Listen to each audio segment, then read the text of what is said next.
जाना तो मुझे कसौली था, बट वहाँ पे आने जाने का क्लियरली नहीं मिल रहा था। नारकंडा थोड़ा सॉर्टेड लगा। मुझे एक क्विक हिमाचल ट्रिप करना था, short trip away from the crowded place, good for a 2 days getaway with limited and easy options to explore, to try pure Himachali food, quick way to book the stay, and I must say Narkanda ने दिल जीत लिया। Hello people, this is me Pragya Sharma exploring new ways of living, and I am here to share my stay experience in detail, which was in one of the popular hostel chains in India, and we'll be talking in short about other options for stays, how to reach here from Delhi, how is the weather condition in 12 months, what to expect from this town, what you can get to eat, and I must say शुद्ध हिमाचली खाना मिलेगा यहाँ, and other things to talk about. Watch this video till the end to gather the information as much as possible like always, and now rock and roll.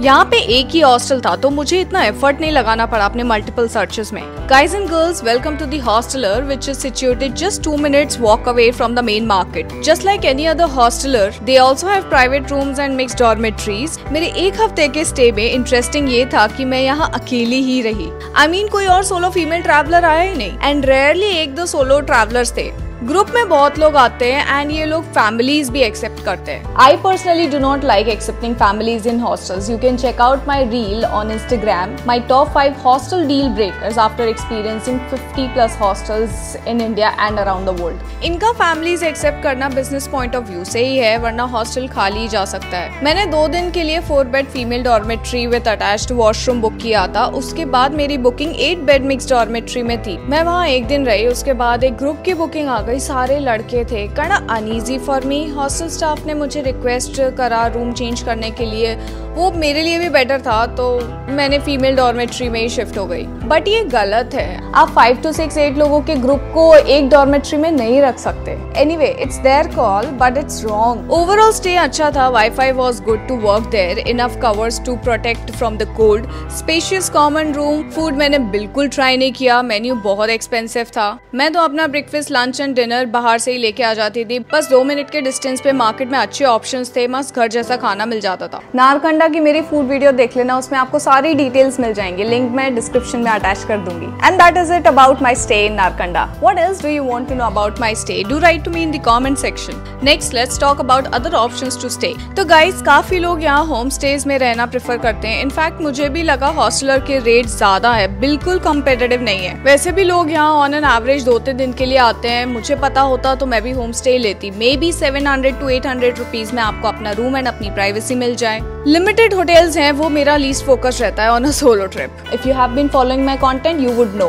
So yeah, in short I would suggest, off season में जा रहे हो तो do not prefer pre book, on spot जाके देख लो and go for whatever fits as per your ease. Let's talk about how to reach here. मैं जब यहाँ आने के लिए रिसर्च कर रही थी तो पता चला ओके, डायरेक्ट बस आने का कोई ऑप्शन ही नहीं है दिल्ली से, बहुत लिमिटेड है। प्राइवेट बस तो एक्सपेंसिव थे यार, अराउंड 1500 to 700 रुपीज में पर सीट। लकीली हिमाचल ट्रांसपोर्ट की बस भी नारकंडा डायरेक्टली जाती है दिल्ली से।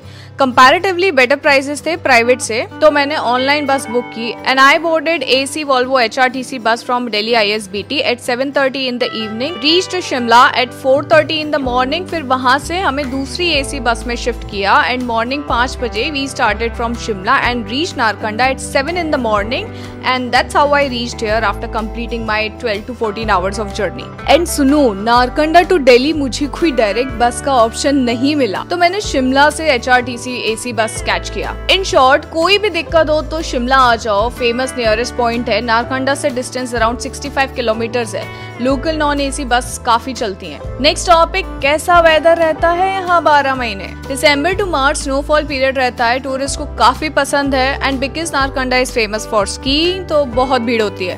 अप्रैल to June you can count as pleasant weather, which is a good period to skip city heat. July to September rainy season होता है, which ideally one should avoid. And lastly October to November winter season होता है, another good period to visit this town. मैं गई थी April में, which is just the beginning of the summer touristy season, तो बहुत कम लोग थे और वही मेरे लिए बेस्ट था। So this is the information about whether condition for 12 months. You can pick your travel plan as per your like. Now, quick note on the things to do in this cute little town. There are only a few places to explore, which is why this is perfect for a short trip, and the places are first Hatu Peak, which is around 7 kilometers from the main market. Second is Tani Jabbar Lake, which is around 10 kilometers from the main market. Third is the skiing ground. Well, there is nothing as such happening in summertime because this ground by the name is famous for skiing and there should be snow.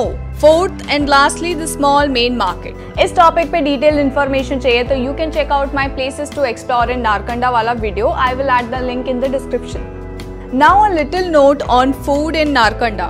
Let's be real. छोटे town से fancy cafes, big restaurants with view and many hippie cafes options and whatever expect नहीं करते हैं. आओ यहाँ कहीं भी खाने चले जाओ. If you like Himachali siddu and never heard of Himachali siddu और स्टीम्ड पहाड़ी मोमो और hot piping dal makhani rice or getting homely cooked food outside home, this is the town where you can get all of these served with love in a good quantity.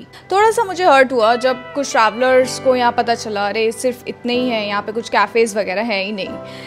I understand this is a natural to expect a lot of good viewpoints and cafes with a view etc. from any Himachal or mountain place destination in India. But ये छोटा सा town है, जो भी यहाँ tourist के लिए है, एंटरटेन करने के लिए काफी प्योर एंड सुंदर है. लोकल्स बहुत अच्छे हैं एंड काफी पॉकेट फ्रेंडली टाउन है. फूड बिल्कुल भी एक्सपेंसिव नहीं है, घूमने के लिए भी बहुत ज़्यादा स्पेंड नहीं करना होता. Tourist mostly Punjab and Haryana के होते हैं. सोलो ट्रैवलर्स काफ़ी कम है, ग्रुप ट्रैवलर्स बहुत आते हैं. And that is all about my Narkanda information from my side. If you have any questions do write to me in the comment section और also you can reach out to me on my Instagram and thread handle. It's called Khao Local Ghumo Global. My next travel on the road is very interesting and all the updates are available on my Instagram handle. This is me, Pragya Sharma, exploring new ways of living, signing off. You see me in my next release. Till then, travel safely, stay safe and explore the world with care. Bye. Salam.